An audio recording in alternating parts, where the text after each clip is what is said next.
semua. Setelah kemarin aku kasih tips untuk mengelola hati dan pikiran, hari ini aku pengen kasih tahu kalian gimana sih cara mengelola emosi pada diri sendiri. Ada yang udah tahu? Atau ada udah yang bisa meraktekin ke diri sendiri? Kalau gitu, langsung aja yuk simak tipsnya.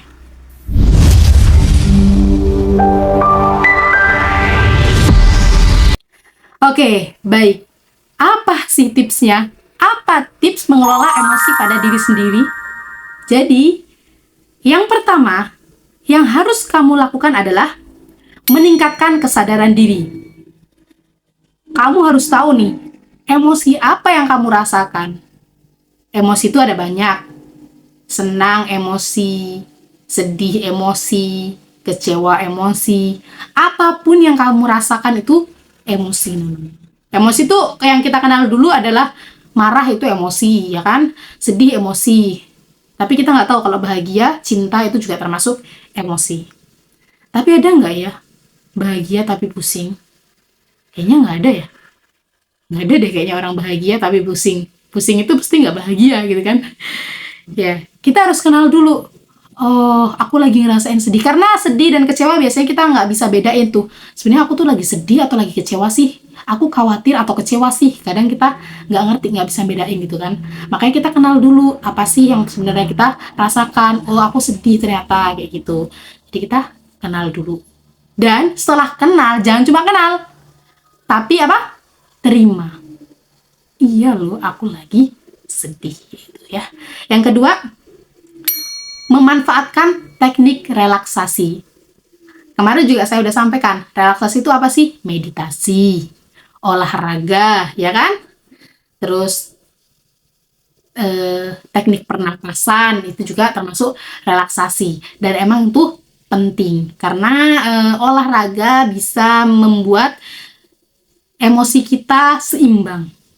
Orang yang nggak pernah olahraga itu biasanya dia emosian. Ya, dikit-dikit marah, dikit-dikit stres, dikit-dikit sedih, ya kan? Maka dari itu olahraga dan lain sebagainya tadi itu sangat penting. Yang ketiga, berlatih menyelesaikan masalah ya. Alihkan emosi kalian. Bagaimana cara mengalihkan emosi?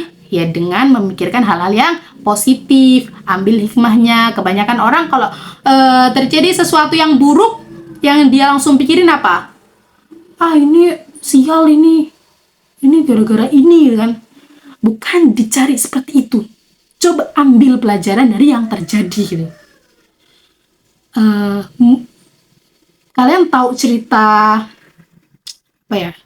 Oh, kalian tahu nggak animasi yang mobil yang lagi jalan, terus udah mau sampai tempat tuh, tiba-tiba apa namanya mobilnya itu tuh habis bensinnya gitu kan?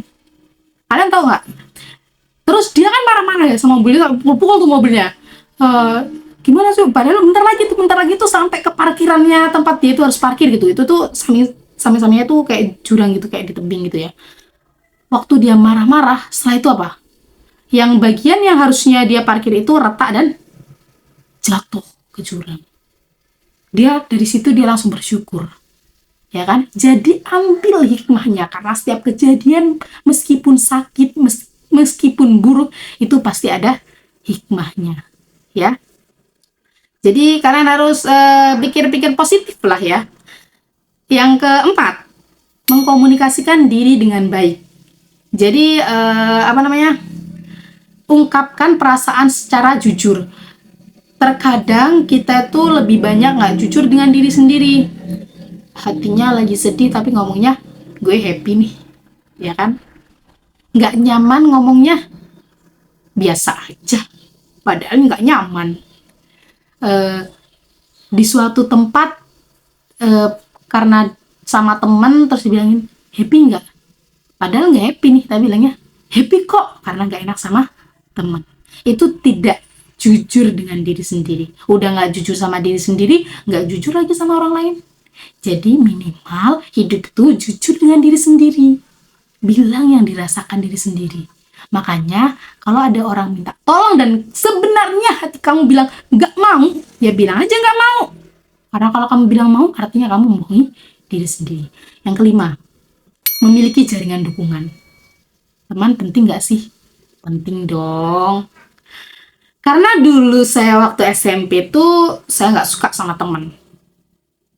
Karena teman saya julid, teman saya nggak ngenakin gitu kan. Jadi saya nggak suka tuh. Terus saya bilang ke orang tua saya, mau homeschooling aja deh. Apa kata orang tua saya? Nggak boleh. Homeschooling itu sepi ruangnya. Jadi nggak ada temen gitu loh.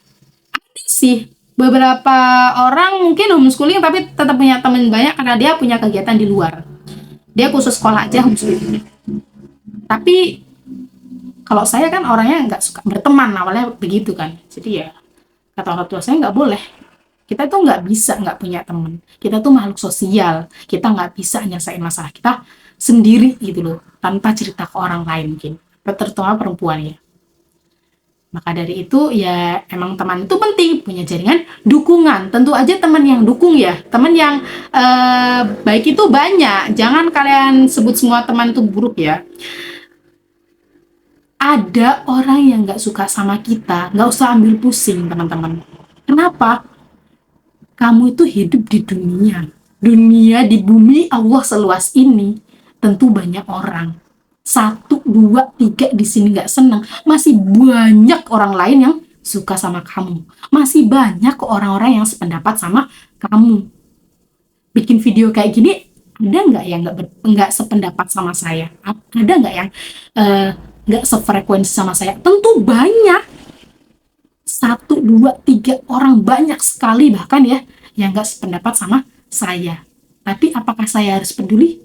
Tidak. Kamu terlalu memikirkan orang lain, hidupmu tidak urus dong. Ya kan?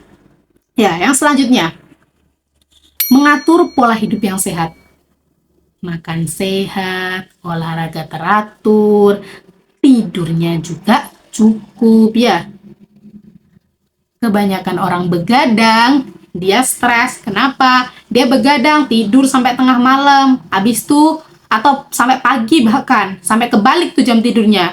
Malam sampai pagi dia bangun. Terus pagi sampai menjelang malam dia tidur. Kayak gitu stres nggak? Stres karena emang nggak seharusnya seperti itu kan. Orang yang begadang bangun telat ya, bangun kesiangan, saya yakin dia udah nggak fresh.